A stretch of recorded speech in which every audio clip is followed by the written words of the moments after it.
Hey yo, welcome to B-Boy Tech Report. What we're rocking with right now is the MPK249. I ain't gonna take up too much of your time with the chitter chatter without seeing the actual device, so let's jump into it.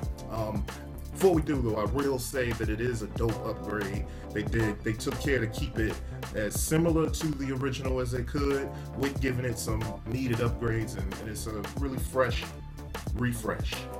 MPK249, you'll see me also compare it with the MPK49. Let's go. You have the bank pads, 16 level, full level, 16 level, if you're an MPC head, you know what that's about. Full level is just kind of gives you full velocity. Then you have the tap tempo, as you can see, is tap, tap, tap, and you can get your tempo going on. Note repeat works just like that on the MPC. The Arpeggiator, that's one of the things I used to use a whole lot on the previous joint, which is, incidentally, right over here. So you can see it's obviously a little different here. Akai MPK49 versus Akai MPK249, right?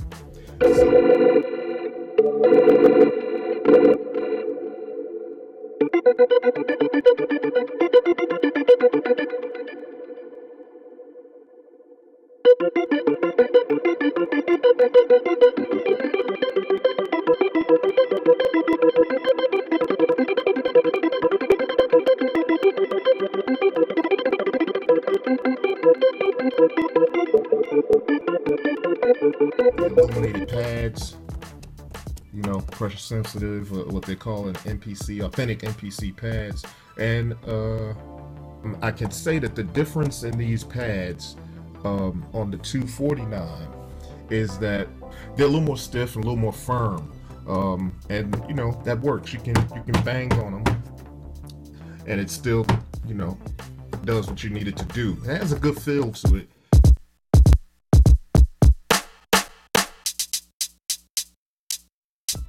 There are obviously adjustments you can make as well. So the way I compare those to the previous ones, obviously they're illuminated on the bottom. They have a good feel, nice and firm, and there's 16 of them as opposed to the previous MPK49, which there's just 12 of them. You can see the banks are aligned a little bit differently. They go horizontally rather than vertically, and you have the same stuff over here, full level at 12, full level and 12 level, as opposed to the full level and 16 level. Obviously, this button corresponds to how many pads you have here, right? You can do the note repeat here, you can do the latch, you can do the arpeggiator, that's all there. The wheels, pretty much the same. Yeah, they may be a little different here on this, but it's negligible. The one thing that's added here is the DAW control. Notice the DAW control. On the previous one, there is no DAW control. Right? It's kind of like a cursor deal. I don't know about you, but I don't see that on here. Okay, so that's one of the added things. You have this DAW control where you can kind of skip through your tracks and get around a little bit. And like I said, the full level, 16 level corresponding to the 16 pads, banks A, B, C, and D, and all of that stuff is horizontal. They've obviously redesigned this a little bit. You can see that. So it's a nice refresh. Moving to the middle over here, you got the presets, the edits, the global. The presets, incidentally, let's take a look at that. Sorry, Kai, I'm sending this back to you. You may not have that nice fresh new plastic on it. Or maybe I don't want to send it back. We'll talk about that. So you have your preset buttons. How many presets does it have? I don't know. You have live light to move through these with the knob here. You have live light, hybrid, MPC essentials,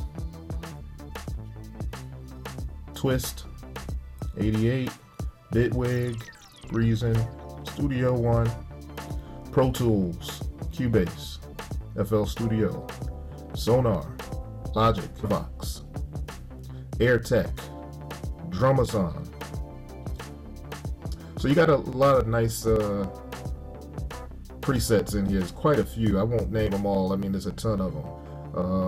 And it goes up to, I guess it's about 24 presets. Then it starts going into generic up to 30. So it has 24 presets and like 6 generic presets that you can kind of use for whatever you want to use it for. So that is, you know, this center section here. And if you don't know, you see this up and down. That's because you can go up and down in the octaves when you're playing. You know, get your low notes, your high notes. And if this ever gets into some sort of weird MIDI loop, you can always press both of these. Boom. That kills MIDI, basically. Kind of resets the thing. Actually, I'll have to look into that. I'm not sure if that resets the MIDI or not. But here are your control banks, A, B, and C. You had those same control banks on the 249, but notice it's this weird toggle sort of thing, right? So you toggle through, A lights up, B lights up. If A is lit, then you're in, you know, the control bank A. B lights up, you're in control bank B. If they both light up, you're in control bank C. And that corresponds to the 8 faders and 8 knobs and switches, right? Here, it works the same way, but there's a dedicated knob for each, which I like a lot better because you can clearly see where you are. You don't have to guess. I mean, sometimes when you work order, it's not like this is rocket science right here, but sometimes when you're in the middle of your work, you just want things to be as apparent as possible, right? If the light's not right, I always had a hard time telling which one of those are on, or if it's both of them on. I mean, you toggle through them, you get greater as you go. You kind of get used to it. So, and notice another thing, the tap tempo is in the center on the old one,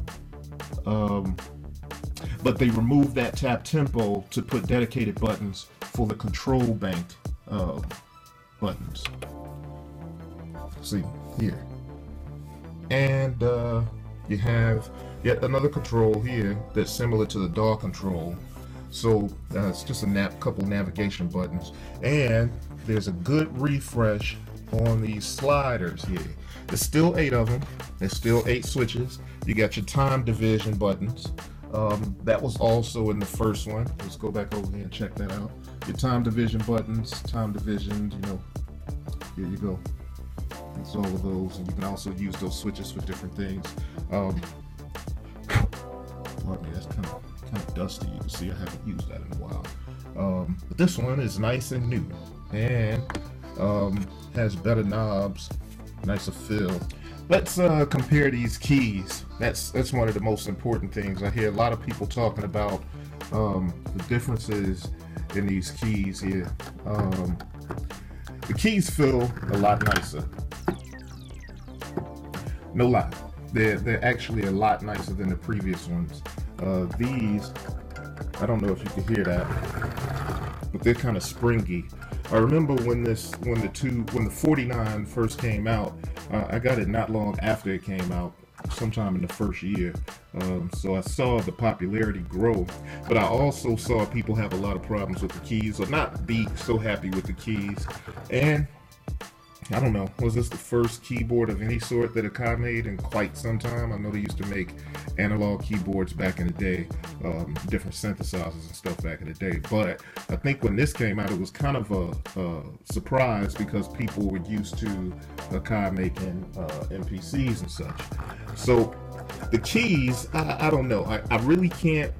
I used this a lot back in the day, a few years back, and that's when I was only using Logic and say battery and stuff like that, but it was all software and controllers. So when I used this, I got a lot of use out of it, and it was kind of like it's all I had, it's all I was used to. I did go and play other synths in different places. Then obviously this is a controller. You can expect out of it what you can expect out of it. Now I'll say because I've had it so long, I can't really tell if it's just the fact that it's older, but these keys feel pretty springy. You can even kind of hear the springs in them a little bit. But it's a definite upgrade because these keys feel a lot better synth action. right? It's just a lot better synth action. You can even tell it's a little better weighted. It's still semi-weighted, but it's a really good synth action. I think they upgraded their game on these right here. So yeah, that is the MPK249 versus the MPK249. So you see that there's a few differences. Obviously, they've redesigned some things. I guess tried to make it a little more ergonomic and a little more straightforward. I kind of dig that. The updates on it are obviously the pads from 12 to 16. They're illuminated, pressure sensitive, and it kind of has that thing that we do now with the when you hit it, the light goes off. And so it's a definitely an upgrade, because these are okay until I started messing with these, and that's much better. Some cats asked me, do I think that they would need to upgrade the pads to some thick pads or something? I think to each his own. I'm not sure if you need to upgrade these to thick pads, although the cat that sells the thick pads out there, he can get you he makes the thick pads. They make the thick pads with the illuminated pad setup as well.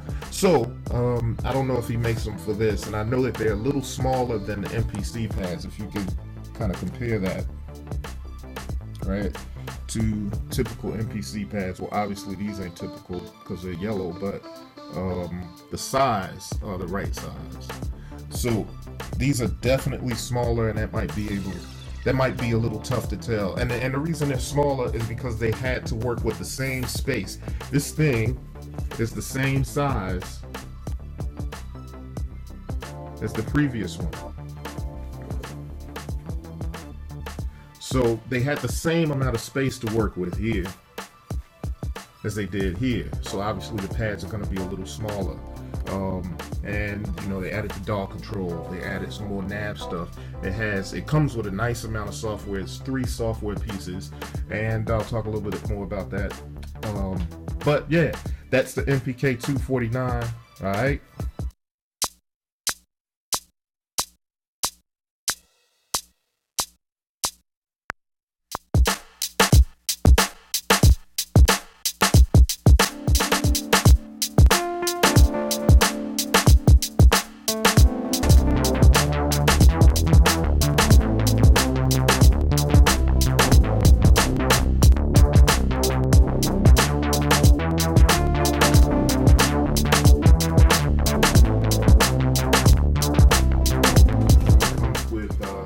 Ableton Live Lite, Hybrid 3, Twist, Mpc Essentials is also included.